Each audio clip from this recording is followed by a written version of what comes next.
우리나라가 미국이야? 선진 증시냐? 라는 반문들이 있다라는 겁니다. 제 얘기가 아니라 나머지 49.999%의 소액주주는 그냥 다 죽었다고 목창해야 된다는 거야. 야, 이대호 네가 하는 야식 잡설 재미도 없고 나가라고 하면은 아니, 얼마 전에 이런 댓글이 달렸습니다. 어떤 영상에 김성호 님께서 대표님 포이즌 필 설명 좀 부탁드립니다. 아, 이거 예전부터 솔직히 한번 설명을 했었어야 됐는데 좀 기회가 안 닿았었거든요. 근데 앞에서도 뭐 고려아연 뭐 이런 케이스도 이야기를 한 게 있고 해서 제가 좀 설명을 준비했습니다. 근데 요거는 이미 동영상 설명이 나와 있어가지고 그거 하나 간단히 보여드릴게요. 이거 모릅니까 이거? 알지. 우리 40대들은 또 다 알지. 20대 모르죠. 이게 98년인가? 아, 98년 가요대상이네. KBS 가요대상. 몇 년도에 태어났습니까? 이때 한 살이었다고? 널 뒤로 한 채 그냥 걸었어. 이 한 시대를 풍미했던 그 포이즌이라는 노래가 있거든요. 근데 포이즌이 무슨 뜻입니까? 독, 필 뭡니까? 필, 약. 포이즌 필 뭡니까? 독약, 독약입니다. 이 포이즌 필이라는 게 경영권 방어 수단이에요. 근데 어떨 때? 적대적 M&A가 들어올 때. 내가 저 Y스트릿을 갖고 싶은데? 탐나는데? 그래갖고 막 시장에서 몰래 Y스트릿 주식을 막 사 모으고 있어. 그래서 이대호를 막 쫓아내려고 그래. 그럴 때 내가 기존 주주에게 여러분 싼 값에 저희 주식을 사도록 해드리겠습니다. 지금 저희가 한 주당 100만 원인데 뭐 예를 들어 이건 나중에 이제 시행 세칙이 됐든 뭐 규칙이 됐든 이렇게 이제 정할 수도 있겠습니다만 한 30% 가격으로 주식을 살 수 있도록 하겠습니다. 한 주당 100만 원이 아니라 30만 원의 주식을 살 수 있도록 하겠습니다 라고 하면 어떻게 되겠습니까? 기존 주주들은 싼 값의 지분율을 높일 수가 있고 적대적 M&A 세력은 저 회사를 인수하는데 훨씬 더 많은 돈이 들겠죠. 그래서 이 적대적 M&A를 방어하는 수단이 되는 거예요. 근데 그 이름은 포이즌 필이다, 독약이다. 요거는 그냥 간단하게만 알려드릴게요. 포이즌 필에도 이 독약에도 종류가 있습니다. 어떻게 먹느냐? 엎어져서 먹느냐, 들어누워서 먹느냐, 약간 내복약 이런 거 있지 않습니까? 어릴 적에 내복약은 입는 건 줄 알았어. 그렇습니다. 저도 뭐 초등학교 때 내복약을 입는 건 줄 알았으니까. 자, 플립 오버 필이라고 있습니다. 이거는 뭐냐면 적대적으로 이 회사를 인수한 다음에 다른 회사랑 합병하는 경우가 있지 않습니까? 합병하고 소멸하는 회사가 있고 존속하는 회사가 있는데 이 존속하는 회사의 주식을 싸게 살 수 있는 권리를 주는 것. 그리고 플립 인 필이라고 하는데 이게 그냥 대표적인 통용이 되는 포이즌 필이라고 보시면 돼요. 적대적 매수자가 대상 기업의 주식을 일정 비율 이상으로 취득하면 대상 기업 주주들이 대상 기업의 주식을 낮은 가격으로 매수할 수 있는 콜옵션을 부여하는 것. 이거 아까 설명한 건데. Y스트릿을 어떤 사람이 사려고 할 때 Y스트릿 주주들에게 주식을 싼 값에 살 수 있는 권리를 부여를 해서 경영권을 방어를 하는 거. 그겁니다. 가장 대표적인 포이즌 필이 플립 인 필이에요. 이 백엔드 필이라고도 있는데 마찬가지로 적대적 M&A가 들어왔을 때 주주들이 내 회사 주식을 우선주로 바꿔줘 라고 하거나 아니면 이게 중요한데 현금으로 상환 또는 교환해 달라고 할 수 있는 권리를 붙여버리는 겁니다. Y스트릿을 막 1000억에 사고 싶어 갖고 막 주식을 사 모으고 있었어. 근데 기존 주주들이 내 주식을 그럼 현금으로 바꿔 주십시오. 너 지금 주식 사 모으면서 Y스트릿 주식이 한 주당 100만 원으로 올랐지? 그럼 내 주식도 한 주당 100만 원으로 사가버려 라고 다 요구하는 겁니다. 예를 들어서 60%의 주주들이 70%의 주주들이 그렇게 하면 어떻게 돼요? 인수하려고 하는 적대적 M&A 들어온 사람이 자기가 계산했던 예상했던 것보다 훨씬 더 많은 돈을 써야만 하게 되는 거죠. 그렇게 해서 적대적 M&A에다가 문턱 확 높여버리는. 그럼 기존 주주들은 좋을 수도 있어요. 현금으로 바꿔주니까.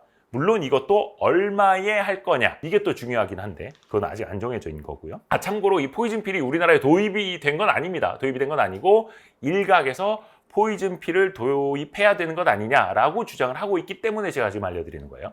그러면 이 포이즌 필이 꼭 필요하다고 주장하는 이유는 뭐냐? 일각에서 재계나 경영계에서 주장을 하는 내용이고요. 우리나라가 적대적 M&A를 통한 공격은 자유로운 반면에 방어 수단은 너무 부족하다. 그래서 경영권 방어 신경 쓰느라 제대로 경영을 못하겠다라고 이야기들을 하더라고요. 외국 자본, 즉 적대적 M&A를 시도하는 자본에 비해서 국내 자본이 오히려 역차별받고 있다. 이런 이야기들을 합니다. 그리고 미국, 영국, 일본, 프랑스 등 선진국은 이미 시행하고 있다. 그리고 특히 여러분이 신문을 보시면 알겠습니다만 재벌과 관계에 있는 언론사에서 특히 이런 포이즌 필 같은 경영권 방어 수단을 더 많이 구축해야 된다라고 주장을 하고 있습니다. 그럼 왜겠습니까? 그건 당연히 이해관계 때문인 거죠. 그 언론사의 대주주가 재계이기 때문에. 그리고 또 최근에 코리아 디스카운트 해소를 하기 위해서 밸류업 프로그램도 정부가 가동을 하고 있고 어떻게 보면 이제 소액주주들의 권리를 좀 높여주려고 하고 있지 않습니까? 그러니까 기존 대주주 입장에서 보면 아니 왜 소액주주들 얘기만 들어줘요? 우리 얘기도 들어줘야지 라고 하면서 일종의 밸류업 프로그램의 반대급부로 계속해서 이야기가 부상하고 있는 겁니다. 그리고 이 포이즌 필을 반대하는 이유, 이걸 도입하면 안 된다라고 주장하는 그 배경을 말씀드릴게요. 우리나라에서 현실적으로 경영권을 위협받는 대주주가 많습니까? 아니면 호의호식하는 일반 주주를 개무시하는 대주주가 많습니까? 여러분이 알고 계시겠죠? 예, 여러분이 알고 계시겠죠? 이 사회 자체가, 과연 사회이사를 포함한 이 사회 자체가 대주주를 견제 감시하느냐 아니면 거수기가 더 많으냐, 또 여러분이 알고 계시겠죠? 그래서 일각에서는 제대로 좀 경영권 위협을 받아봐야 정신 차리고 경영을 하지 않겠느냐. 예, 고려아연 주가가 50만 원대에서 150만 원까지 오른 건 뭡니까? 그냥 경영 잘해서 주주 환원을 해서 해요? 아니에요. 갑자기 평소에는 주주 환원도 안 하고 막 이러다가 50만 원대 주식을 막 80몇만 원에 사주겠다고 하니까 오르는 거 아닙니까? 그러니까 본인이 쫄려야 내가 이 회사에서 축출당할 수도 있겠구나라고 생각을 해야 그때부터 주주를 주주로 본다는 거죠. 주주는 호객님, 호구로 봤는데 경영권 위협을 좀 당해봐야 그 자리에서 내가 평생 동안 호의호식할 수 없다라는 걸 깨달아 봐야 그때부터 주주 무서운 줄 안다라는 겁니다. 그리고 만약에 경영을 제대로 못했어요. 그래서 회사가 약해지고 있고 부실해지고 있어. 그러면 어찌됐든 간에 경영에 대한 책임을 물어야 되잖아. 근데 그게 아니라 본인이 물러나도 시원치 않을 판에 막 포이즌 필을 막 작동을 해갖고 자기가 경영을 계속하겠대. 그러면 사실상 부실 경영을 하더라도 영구적으로 경영권을 가져간다는 건 아닙니까? 그래서 제가 얼마 전에도 또 몇 번 이야기를 했습니다만 이 경영권이 과연 천부적인 것이냐, 즉 하늘이 내려주신 경영권이냐. 할아버지가 창업을 했기 때문에, 아버지가 물려줬기 때문에 당연히 아들이나 딸이 경영을 하는 게 당연하다라고 하면 그냥 가계 기업으로 하고 개인 회사로 하시면 되지. 비상장 회사로 하시면 되지. 왜 공개 기업, 제가 지난번 말씀드렸죠. 재무제표라든지 회사의 활동을 모두 다 공개를 한 상장사. 그러니까 그냥 상장이 돼 있다고 주식을 제 장내에서 사고 팔 수 있다가 아니라 모든 것을 공개한 기업이 됐음에도 불구하고 비공개 기업인 것처럼, 가족 회사인 것처럼, 또 경영권이 천부적인 것처럼 생각을 한다는 건 시대착오적인 착각이라는 겁니다. 그리고 또 하나, 미국, 일본, 프랑스, 영국은 도입을 했다. 우리나라가 미국이야? 우리나라가 프랑스, 일본처럼 우리나라 증시가 잘 나가? 선진 증시냐? 라는 반문들이 있다라는 겁니다. 제 얘기가 아니라 그런 반문들이 있다라는 겁니다. 대한민국은 뭡니까? 선진국이지 선진 증시는 아니죠. 아우 승질나. 자, 그래서 포이즌 필, 독약은 독약이다라는 거예요. 독약은 독약입니다. 그래서 이걸 생각을 해봐야 됩니다. 과연 누구를 위하여 독약을 삼키는가? 천부적인 경영권을 위해서, 우리 회장님을 위해서 만고불변의 진리와도 같은 것인가? 절대로 변해서는 안 되는, 절대로 빼앗겨서는 안 되는 것이 경영권인가? 아니, 하다못해 이재용 회장이 경영을 너무 못하고 있으면 내려오라고 할 수도 있어야 되는 거예요. 그냥 당신은 자연인으로서 살아가시고 전문 경영인들한테 맡겨가지고 제대로 그룹을 키워나가십시오 라고 할 수 있어야 건전한 거죠. 제가 꼭 그분을 지칭하는 건 아닙니다. 예를 들어서 우리나라 제일 상징적인 회사니까. 진짜 경영권에 관심이 있는 것도 아니고 그냥 시세 차익만 노리려고 경영권을 위협하는 듯 들어오면서 주가 오르면 치고 빠지려고 하는 그런 세력들 때문에 진짜 제대로 경영을 하는 사람들이 괴롭힘을 받고 있다라고 주장을 합니다. 물론 그것도 맞는 말이에요. 그렇다면 진짜로 이 시세 차익 목적의 경영권 위협이 걱정된다면 이걸 도입하면 됩니다. 몇 번 저희도 야시합사를 통해서 말씀드렸습니다만 의무 공개 매수 제도를 도입하면 될 일이다 라는 거예요. 이게 뭐냐면 정부도 2022년에 이걸 추진하겠다라고 말은 띄워놨는데 25% 이상 지분을 취득해서 대주주에 오르는 경우에 50% 플러스 한 주 이상을 시장에서 공개 매수하도록 하는 거예요. 20%, 30%만 가지고 회사를 좌지우지하려고 하지 말고 나머지 주주들에게도 기회를 줘라. 예를 들어서 대주주 지분과 소액주주 지분은 이제 두 개의 주가가 있다라는 표현 제가 자주 하지 않습니까? 대주주는 100%까지도 막 프리미엄을 받고 10만 원짜리 주가였는데 본인이 팔 때는 20만 원 이상을 받고, 소액주주들은 이걸 이제 10만 원에도 안 사주니까 계속해서 눌려 있고, 그래서 M&A를 할 때도 기업 가치 2배 이상을 평가를 받았는데 결국은 M&A 되고 나서 주가는 작살이 나고 있고 계속 이 행태만 반복을 하고 있잖아요.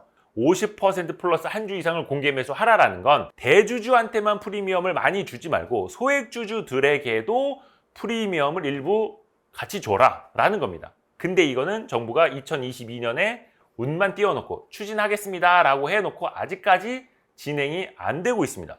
그럼 이걸 가지고 단기 시세 차익 목적의 경영권 위협을 방어할 수 있는 거거든요. 그러면 오히려 경영계에서 이런 걸 요구를 해야 되는 거예요. 저렇게 이제 투기적인 자본들이 대한민국 기업들을 위협하지 못하게 합시다 라고 하면 되는 건데 이거는 입국 닫고 있잖아. 이게 현실이에요. 앞뒤가 안 맞지 않습니까? 진짜 이렇게 의무 공개 매수 제도가 50% 플러스 한 주 이상만 공개 매수해서 확보할 수 있도록 확정이 된다면 나머지 49.99999%의 소액주주는 그냥 다 죽었다고 복창해야 된다는 거예요. 뭐냐? 50% 플러스 한 주만 가지고 독단적으로 모든 걸 다 의사결정을 하고, 왜? 과반이잖아요. 과반수를 확보했기 때문에 49.99 꺼지라고. 이게 내 회사야. 다 상관없어요. 배당도 하지 마. 내 연봉만 높여. 내 슈퍼카 뽑아. 그래서 이게 자칫하면 악법이 될 수도 있는 거고, 그래서 일각에서는 이게 50% 플러스 한 주가 아니라 극단적으로 100% 공개 매수를 하거나, 원하는 주주들은 대주주가 팔고 나간 그 가격에 주식 매수 청구권을 행사할 수 있도록 제도를 신설해야 된다. 그게 70%가 됐든 100%가 됐던 원하는 주주라면 대주주만 잔뜩 프리미엄을 가져가지는 말아라 라는 겁니다. 아마 이렇게 반문하시는 분도 지금쯤이면 계실 것 같아요. 아니 그래도 주주들한테 포이즌필 작동을 해갖고 주식을 싼 값에 살 수 있는 기회를 주면 주주들한테 좋은 거 아니냐? 합리적이죠. 야, 10만 원 하던 주가를 3만 원에 살 수 있는 권리를 준대. 야, 우리 너무 좋은 거 아니야? 라고 생각을 할 수도 있겠죠. 그런데 중요한 건 뭐다? 증자는 증자입니다. 유상증자예요. 상응하는 대가를 넣어야만 주식을 주는 거예요. 공짜가 아니에요. 공짜가 아니에요. 재건축할 때 분담금을 내게 됩니다. 재건축할 때 건축비도 들고 뭐 신규 분양을 했을 때도 사업성이 좀 안 나오니까 한 채당 지금 10억인데 한 채당 한 집당 3억 원씩을 추가 분담하셔야 됩니다 라고 하면 어떻게 됩니까? 아, 난 그 돈 없어. 그냥 이 오래된 아파트에 살래. 아니면 난 팔고 나갈래. 뭐 이렇게 되면서 재건축이 진행이 안 될 수도 있는 거잖아요. 똑같아요. 포이즌필로 주식을 싸게 살 수 있는 권리를 준다고 해도 기존 주주들은 추가로 돈을 내야 되는 거예요. 내가 예를 들어서 10억 원어치 이 회사 주식을 갖고 있어. 근데 30% 가격에 살 수 있는 권리를 준다고 하는데, 그럼 어디서 3억 원을 마련해 와야 되는 거야. 3억 원이 없으면 어떻게 돼? 다른 주주들은 다 막 주식을 싼 값에 사. 그럼 나는 지금 3억이 없어. 그러면 내 주식의 가치만 희석이 되는 거예요. 돈 없는 사람은 희석이 되는 거라고요. 그러니까 이게 공평해 보이지만 결국은 공평하지 않을 수도 있는 제도라는 거예요. 이해가죠? 그래서 증자는 증자고 독약은 독약이다라는 겁니다. 주주들이 결국 추가 자본을 투입하게 되는데 누구를 위한 거다? 나 자신을 위한 게 아니에요. 왜? 나도 싸게 살 수 있지만 다른 주주도 다 똑같이 싸게 사는 거기 때문에 나만 좋은 게 아니야. 그냥 적대적 M&A 세력만 부담이 커지는 거고, 기존 주들은 다 똑같이 사는 거기 때문에 인플레이션이 그런 거잖아요. 내 연봉도 10% 올랐어. 딴 사람들 연봉 10% 올랐어. 그 다음에 무슨 뭐 1인당 25만 원, 50만 원을 준대. 전 국민 다 준대. 그 똑같이 그냥 올라가는 거예요. 나만 좋은 게 아니에요. 근데 결국은 그게 어떤 결과를 가져오느냐? 주주들의 주머니 돈을 투입을 해서 대주주 한 명의 경영권을 방어시켜 준다라는 거예요. 그 사람의 경영권을 위해서 결국 나머지 주주들이 동원되는 게 포이즌필이라는 거예요. 제가 누누이 이야기를 합니다만 스티브 잡스도 회사에서 쫓겨났었습니다. 애플에서 스티브 잡스를 쫓아냈었죠. 그러다가 스티브 잡스를 또 다시 들이기도 했었습니다. 엄청난 아이디어맨이고 경영도 잘하고 기술도 갖고 있고 그런 사람조차도 쫓아낼 수 있어야 이게 바로 건전한 경영권이라는 겁니다. 그리고 지난 6월이었나요? 일론 머스크가 생떼를 한번 부렸습니다. 나 테슬라 나갈래. 나 의결권이 너무 낮아. 회사가 커지면서 내 의결권 너무 많이 희석이 됐어. 나 주식 더 줘. 의결권 더 줘. 라고 생떼를 부렸어. 주식 보상을 안 해주면 테슬라를 떠나겠다. 근데 그 규모가 얼마였다? 560억 달러. 당시 우리나라 돈으로 77조 원 규모의 주식 보상을 달라. 100억, 200억도 아니고 77조 원을 달래. 근데 더 놀라운 건 뭐예요? 테슬라 주주들이 오케이를 했어요. 그래! 77조 원 줄만하지. 일론 머스크니까. 일론 머스크 안 되면 테슬라가, 일론 머스크가 없으면 테슬라도 없으니까 라고 하면서 오케이를 해줬어요. 근데 그게 앞서서 델라웨어 주에 있는 법원에서는요, 이거는 다른 주주들하고 이해상충된다, 다른 주주들에게 피해가 갈 수 있다라고 하면서 무효라고 판단을 했던 거예요, 법원에서. 근데 테슬라는 그럼 우리는 델라웨어 주에 안 있을래, 본사 이전할래 라고 하면서 텍사스로 본사를 이전하면서까지 이걸 다시 밀어붙인 거예요. 법원이 제동을 걸었지만 주주들이 법원 돈에 왜 그래? 우리가 괜찮다는데 머스크랑 우리는 계속 동행을 할 거야 라고 하면서 77조 원을 주라고, 주주들의 돈이니까, 회사의 돈이니까 주라고 라고 오케이를 한 거라고요. 이렇게 경영만 잘하면 주주들이 찬성을 해준다는 겁니다. 이런 케이스가 있을지 모르겠는데 이대호 와이스트리트 대표도 조회수가 안 나오면, 아니면 와이스트리트 만약에 상장사라면, 공개기업이라면, 야 이대호 네가 하는 야식 잡설 재미도 없고 사람들이 이해도 못하고 도움도 하나도 안 되고 조회수도 안 나오고 너 왜 자꾸 네가 진행하려고 그래? 딴 사람 진행시켜. 김 작가 불러다가 진행시키고 슈카월드한테 이런 거 하라고 하고 네가 하는 거 재미도 없단 말이야. 나가라고 하면은 나갈 수 있어야 되는 거예요. 근데 물론 이 회사는 이제 제가 과반수의 지분을 갖고 있으니까 아직 날 쫓아낼 순 없어 해서 이 포이즌 필이 필요하다고 말씀하시는 경영자 분들께 이런 얘기를 할 거예요. 경영 성과를 잘 내십시오. 그럼 예전에 LG생건의 뭐 차석용 부회장님이나 지금 메리츠 금융그룹의 김용범 부회장님이나 그분들이 전문 경영인이잖아요. 연봉 많이 받아가는 거, 주식 보상 받는 거 누가 뭐라고 합니까? 나중에 김용범 부회장님이 메리츠 금융그룹 은퇴하시면 딴 데서 서로 내려가려고 할걸? 경영만 잘해라. 그러면 경영권은 주주들이 지켜줄 것이다. 이게 오늘의 결론입니다. 꼭 경영도 못하고 그냥 회장님 옆에 붙어가지고 회장님 아드님 챙겨드리고 막 가방 모찌하고 막 한 사람을 위한 마음으로 열심히 경영하는 그런 사람들이 포이즌 필이 어쩌고저쩌고 뭐 프랑스에도 있는데 일본에도 있는데 어쩌고저쩌고 프랑스 일본만큼 뭐 배당도 안 하고 주주환원도 안 하면서 어쩌고저쩌고 말이 되냐고요. 경영부터 잘 하라는 겁니다. 자, 우리 복귀리 여러분, 이제 의무 공개 매수제도 포이즌 필 어디 가서 설명하실 수 있겠죠? 야시가설 잘 들으셨으니까. 자, 이상 수업을 마치겠습니다. 질문 있나요? 그러니까 듣다 보니까 어제 다뤘던 고려아연 유상증자랑 결국 포이즌 필이랑 결과적으로는 다른 게 없는 것 같다는 생각이 드는데 비슷합니다. 고려아연이 한 주당 67만 원에 유증을 한다고 하지 않습니까? 근데 최근 주가는 150만 원까지 올랐었죠. 물론 주가라는 게 과거 뭐 2개월, 3개월 가중 산술 평균 주가로 계산을 합니다. 그런데 아직 우리나라가 포이즌 필이 도입이 안 돼서 그런데 유증이라는 것도 일반적으로 할인을 하죠. 한 30%까지 할인할 수 있는 걸로 알고 있어요. 그러니까 어떻게 보면 외형상으로는 비슷하다라고 볼 수가 있어요. 근데 여기다가 포이즌 필이 되면 나중에 그걸 법으로 얼마로 정할지는 모르겠습니다만 극단적으로 마이너스 90%까지도 가능하다라고 정할 수도 있는 거예요. 이거는 뭐 법을 정하기 나름이지. 이게 뭐 위헌이냐 아니냐까지 갈 건 아니잖아요. 그러면 어떻게 돼요? 이 땅에서 M&A는 사라지는 겁니다. 실제로 제가 자료를 찾아보니까 1970년대에 미국에서 이런 제도가 도입이 됐을 때 M&A가 확 줄었었대요. M&A가. 물론 이제 미국에서도 포이즌 필이 지금도 이제 작동을 하고 있습니다만 다른 제도로 좀 보완을 한 게 있습니다만 이렇게 기업 M&A의 문턱을 높여놔. 그러면 대주주가 아니면 이사회가 자기네 맘에 안 들어. 저 회사가 우리한테 인수 제한을 넣었는데 우리는 3배 달라고 그랬는데 2배밖에 안 준대. 아, 그럼 이 적대적이야. 포이즌 필. 그 회사가 아무리 돈을 많이 써서 진짜 1조 원을 써서 이 회사를 사서 모아도 안 돼. 이건 적대적이야. 포이즌 필. 그러면 건전한 M&A고 나발이고 다 떠나서 지금 경영진에게 마음에 안 들면 지금 경영진에게 경제적 대가를 주지 않으면 지금 경영진의 자리를 지켜주지 않으면 그냥 주관적인 판단으로 이건 적대적 M&A야. 적대적 M&A가 의미가 뭡니까?